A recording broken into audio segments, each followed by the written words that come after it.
Hello, my dear friends and my dear children. This is Standard 5, subject English.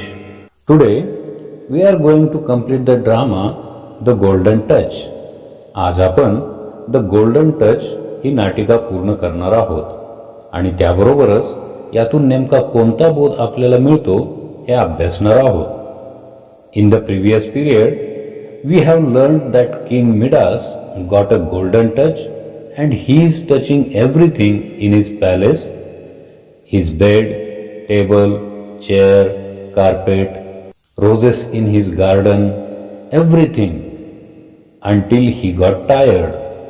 मागील तासाला आपण पाहिलं की राजा मिडासचं स्वप्न प्रत्यक्षात साकारलं आणि त्याला सोनेरी स्पर्श प्राप्त झाल्यानंतर त्याने राजवाड्यातील प्रत्येक वस्तूला, पलंग, टेबल, खुर्ची, गालिचा, बागेतील गुलाबाची फुले, प्रत्येक गोष्टीला तो स्पर्श करून तिचं सोन्यात रूपांतर करत होता.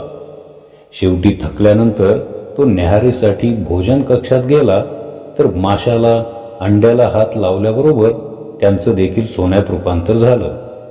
पाणी प्यायला ग्लास हाती धरला तर तो ग्लास आणि त्यातील पाण्याचं सुद्धा सोन्यात रूपांतर झालं.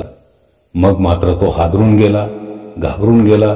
आता मी काहीही खाऊ शकणार नाही असे त्याने हताशपणे उद्गार काढले आणि ते ऐकल्यानंतर त्याची लाडकी मुलगी मेरी गोल्ड वडिलांना मदत करण्याच्या हेतूने, वडिलांची काळजी वाटली म्हणून त्यांना मदत करण्याच्या हेतूने त्यांच्याकडे धाव घेते.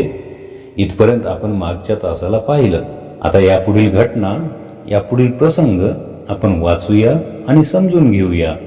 So are you ready? Then let's go for it with राजडी. आता या मेरीगोल्डला सुद्धा काळजी वाटते कारण तिचे ते बाबा आहेत, तिचे महाराज आहेत, तिचे वडील आहेत. मग मेरीगोल्डच्या तोंडून उद्गार बाहेर पडतात. She explains, my poor father, माझे बिचारे बाबा. Can I help you? मी तुम्हाला काही मदत करू शकते का? Marigold rushes forward. आता ती धावत धावतच राजाकडे जाते. King said, no, don't touch me, keep away. नाही नाही बाळा, माझ्याकडे येऊ नकोस, माझ्यापासून दूर राहा, कीप अवे, दूर राहा, मला स्पर्श करू नकोस, डोंट टच मी. आता राजा तिला असं का बरं म्हणतोय? आपल्या स्वतःच्या मुलीला स्पर्श करू नये, दूर राहावं असं का बरं सूचना देत असावा? O Marigold, what have you done? आणि पुढे तो राजा म्हणतोय, अरे रे रे रे मेरीगोल्ड, हे तू काय केलंस? काही समजतंय का मुलांनो? कारण राजाला सोनेरी स्पर्श प्राप्त झालेला होता आणि तो ज्या वस्तूला स्पर्श करेल ती वस्तू सोन्याची होत होती हे आता राजाच्या बरोबर लक्षात आलं होतं आणि ते या मेरीगोल्डच्या मात्र लक्षात आलेलं नव्हतं. ती लहान होती आणि तिला आपल्या वडिलांना त्रास होत आहे, त्यांना काहीही खाता येत नाहीये हे पाहिल्यामुळं ती त्यांच्याकडे धावत आली. तिला काही हा धोका जाणवला नाही आणि ती धावत पळत येऊन त्यांना स्पर्श केल्याबरोबर तिचं सोन्याच्या पुतळ्यामध्ये रूपांतर झालं. म्हणून हा मिडास राजा म्हणतो, अरे रे मेरीगोल्ड, हे तू काय केलंस? Marigold has turned into a statue of gold. कारण मेरीगोल्ड हिचं सोन्याच्या पुतळ्यामध्ये, स्टॅच्यू म्हणजे पुतळा, मेरीगोल्डचं सोन्याच्या पुतळ्यामध्ये रूपांतर झालं आहे. राजाला त्या अनोळखी व्यक्तीचं बोलणं लक्षात येत आहे आणि त्याला आता पश्चाताप होऊ लागलेला आहे. हा राजा स्वतःशीच म्हणतोय, माय डॉटर, माझी मुलगी, माझं बाळ, माय डिअर डिअर मेरीगोल्ड, माझी प्रिय लाडकी अशी मेरीगोल्ड. तो आता विलाप करू लागलाय, तो आता शोक करू लागलाय कारण त्याची लाडकी असणारी, त्याची प्रिय असणारी मुलगी मेरीगोल्ड तिचा सोन्याचा पुतळा बनलेला असल्यामुळे राजाला खूप वाईट वाटतंय आणि तो आता शोक करत आहे. सो फुल ऑफ लाईफ, किती चैतन्याने भरलेलं तिचं जीवन, like a ray of sunshine, सूर्यप्रकाशाच्या एखाद्या किरणासारखं. रे म्हणजे किरण आणि सनशाईन म्हणजे सूर्यप्रकाश. She is only a golden doll now. आणि आता ती फक्त एक गोल्डन डॉल म्हणजे सोन्याची बाहुली बनली आहे. अशा पद्धतीने त्या राजाचा विलाप चालू आहे आणि द स्ट्रेंजर कम्स इन. आणि त्या ठिकाणी पुन्हा ही अनोळखी व्यक्ती येते. Stranger ask. आता ती अनोळखी व्यक्ती पुन्हा एकदा राजाला विचारते, पहा, well friend Midas, what do you say now? मग आता मित्रा मिडास, तुझं काय म्हणणं आहे? What do you say now? आता तुझं काय म्हणणं आहे?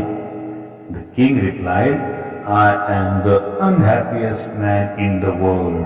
आणि मग तो राजा दुःखाने म्हणतोय की मी या जगातील सर्वात दुःखी माणूस आहे, सर्वात दुःखी व्यक्ती आहे. Because now here in this picture you can see this is King Midas and his daughter, this is Marigold, but she has turned into golden statue of gold. हा आहे राजा मिडास आणि ही त्याची छोटीशी मुलगी मेरीगोल्ड, जिचं सोन्याच्या पुतळ्यामध्ये रूपांतर झालेलं आपल्याला पाहायला मिळतंय. आणि तो या ठिकाणी शोक करत असतानाच अनोळखी व्यक्ती येते आणि त्याला विचारते की आता तुझं काय म्हणणं आहे. आणि तो राजा सांगतो की मी जगातील सर्वात दुःखी व्यक्ती आहे. म्हणजे सुरुवातीला आपण जे पाहिलं होतं की राजाचं सोन्याबद्दलचं काय मत होतं की त्याला असं वाटत होतं की माझ्याकडे अधिकाधिक सोनं पाहिजे आणि सोनं असलं की मी अधिक श्रीमंत होईल. त्याची अशी इच्छा होती की प्रत्येक गोष्टीला, ज्या गोष्टीला स्पर्श करेल त्या गोष्टीचं सोन्यात रूपांतर व्हावं, अशी त्याची विचित्र इच्छा, ती सुद्धा पूर्ण केली या अनोळखी व्यक्तीने. आणि मग आता त्याने जास्त आनंदी असायला हवं होतं, परंतु आता मात्र तो आनंदी नव्हता, तर तो विलाप करत होता. त्याला ते जे सोनेरी स्पर्शाचं वरदान मिळालेलं होतं ते त्याला आता नकोसं झालेलं होतं, त्यामुळे तो दुःखी बनला होता. So the stranger said, why, तू का बरं दुःखी आहेस? Why are you so unhappy? You have plenty of gold now. तुझ्याकडे तर आता भरपूर सोनं आहे, plenty of gold. Then the king said, I don't want this gold. आता त्या राजाला सोनं नकोसं झालंय. तो म्हणतोय I don't want this gold. मला हे सोनं नको आहे. I want my daughter. मला माझी मुलगी हवी आहे. I want to eat. मला खायला हवं आहे. I want real flowers in my garden. मला माझ्या बागेमध्ये खरी फुलं हवी आहेत. Please take away this golden touch. कृपया माझा हा सोनेरी स्पर्श काढून घ्या. Take away म्हणजे काढून घ्या.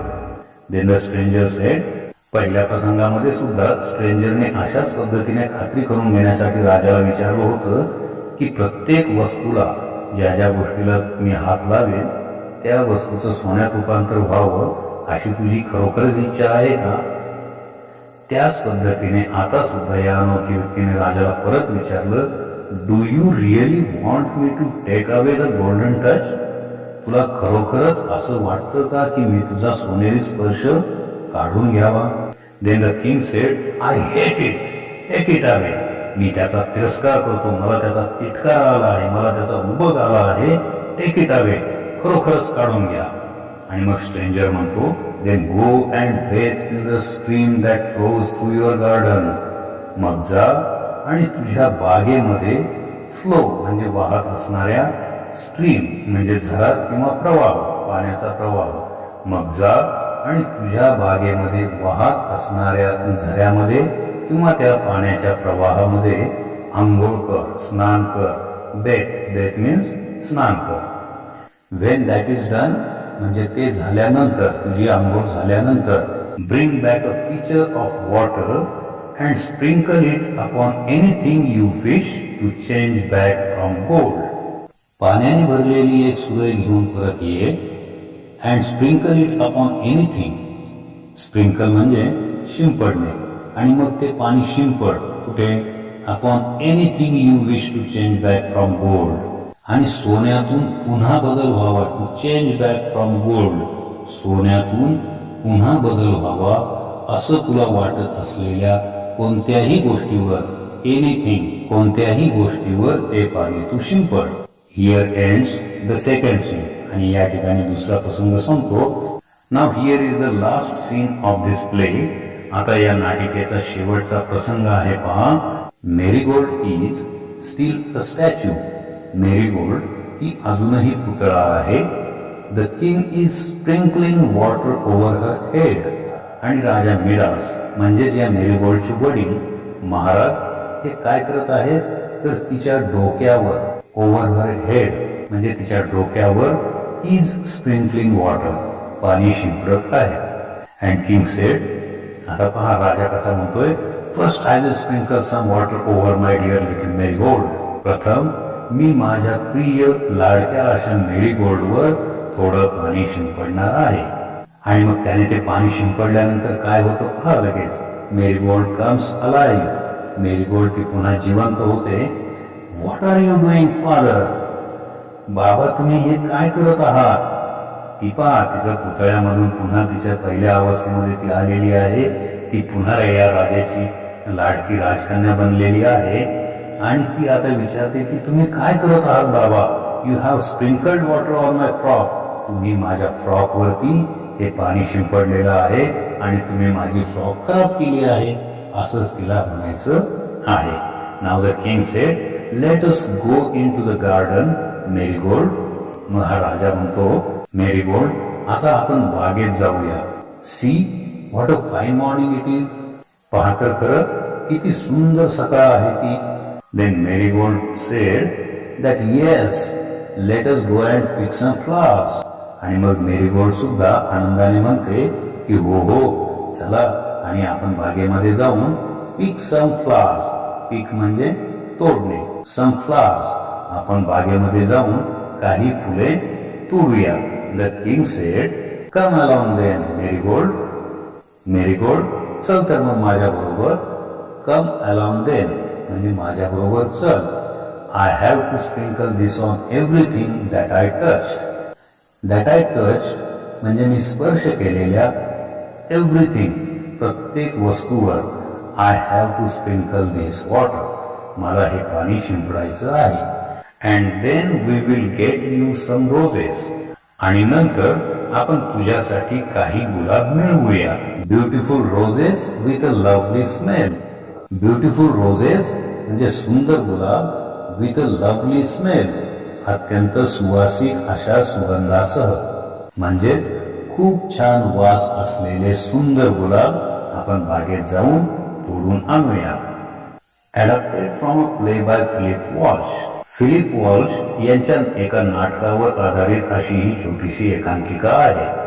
मुलांनो सांगा बरं, तुम्हाला ही नाटिका आवडली का? Do you like this play? Now as I said in the beginning, what is the moral of this play? What is the moral of the story? या गोष्टीचं, या नाटकाचं तात्पर्य काय आहे? Can you tell me? So my dear friends and my dear children, in the end King Midas discovered that the ability to turn objects into gold is more of a curse than a blessing. मुलांनो, शेवटी Midas राजाला हे कळून चुकलं की कोणत्याही वस्तूचं सोन्यात रूपांतर करण्याची क्षमता ही वरदानापेक्षा शापच अधिक आहे. Gold, money and materials are secondary.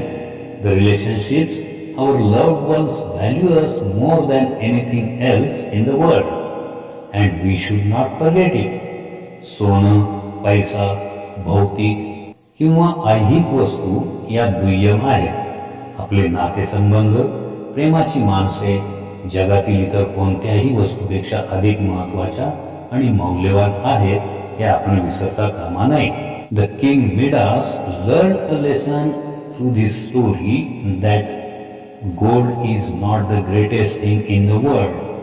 या गोष्टीमध्ये, या नाटिकेमध्ये राजा मिडासला देखील हे कळून चुकलं की सोनं ही काही जगातील सर्वात महत्वाची, सर्वात महान, सर्वात मोठी गोष्ट नाही.